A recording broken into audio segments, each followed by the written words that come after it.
నమస్కారం.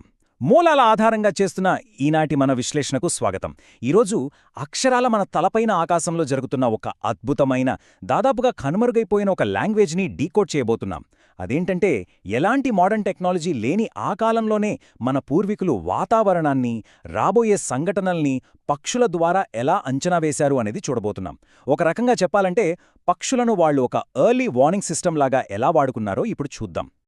ఈనాటి మన అజెండా చాలా సింపుల్ అండి.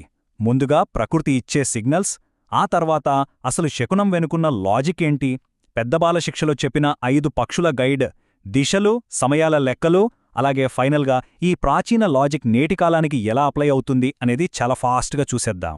మొదటి భాగం నేచర్స్ ఎర్లీ వార్నింగ్ సిస్టమ్. అసలు పక్షులకుండే ఆ సిక్స్త్ సెన్స్ ఏంటో ముందుగా డీకోడ్ చేద్దాం. ఇక్కడ మనకి సహజంగానే ఒక పెద్ద డౌటొస్తుంది. అసలు ఆకాశంలో ఎగిరే ఆ పక్షులకి, కింద భూమిమీద మన దైనందిన జీవితానికి నిజంగానే ఏదైనా కనెక్షన్ ఉందా? అవి జస్ట్ గాలిలో ర్యాండమ్గా ఎగురుతున్నాయా, లేక వాతావరణ మార్పులను ముందే పసిగట్టే ఒక అడ్వాన్స్డ్ ఎర్లీ వార్నింగ్ సిస్టంలా పనిచేస్తున్నాయా? నిజానికి ఇదొక బయాలజికల్ ఫ్యాక్ట్ అండి. మన హ్యూమన్ సెన్సెస్ ప్రకృతిలో వచ్చే మార్పులను చాలా నెమ్మదిగా క్యాచ్ చేస్తాయి. కాని పక్షులకు ఒక రకమైన అద్భుతమైన సిక్స్త్ సెన్స్ ఉంటుంది. వాతావరణంలో బారోమెట్రిక్ ప్రెషర్ తగ్గినా, లేదా ఒక భూకంపం రావడానికి ముందు వచ్చే అతి సూక్ష్మమైన వైబ్రేషన్స్ అయినా సరే మనకంటే ఎంతో ఫాస్ట్గా ఇట్టే పసిగట్టేస్తాయి. That's their natural sensitivity.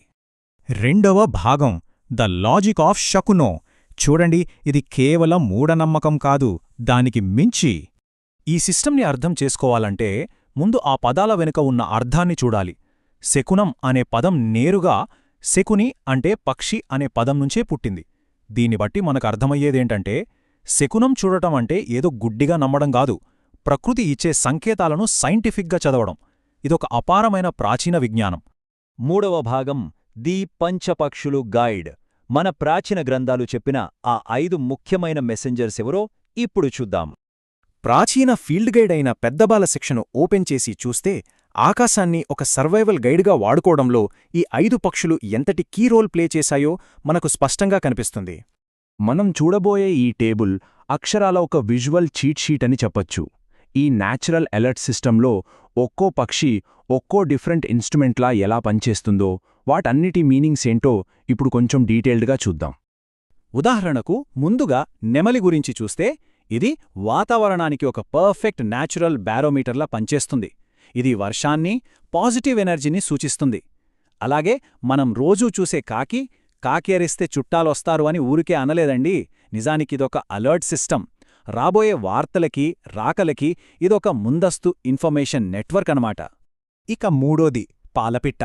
ఇది కనిపించడాన్ని సక్సెస్కి, ఒక విజయానికి సంకేతంగా డీకోడ్ చేశారు. మరోవైపు నిశ్శబ్దంగా అన్ని గమనించే గుడ్లగూబ అరుపుల వెనక ఎంతో లోతైన కాస్మిక్ లాజిక్ దాగి ఉందని ప్రాచీన పక్షిశాస్త్రం చెబుతోంది. ఇక ఫైనల్గా భారద్వాజ పక్షి, మన ప్రాచీన సర్వైవల్ గైడ్లో ఇది జ్ఞానానికి, అలాగే రక్షణకు అల్టిమేట్ సంకేతమని ఖచ్చితంగా చెప్పొచ్చు. నాలుగవ భాగం డీకోడింగ్ టైమింగ్ అండ్ డైరెక్షన్. ఈ ప్రాచీన ఆల్గరిథం ఎలా పనిచేస్తుందో చూద్దాం.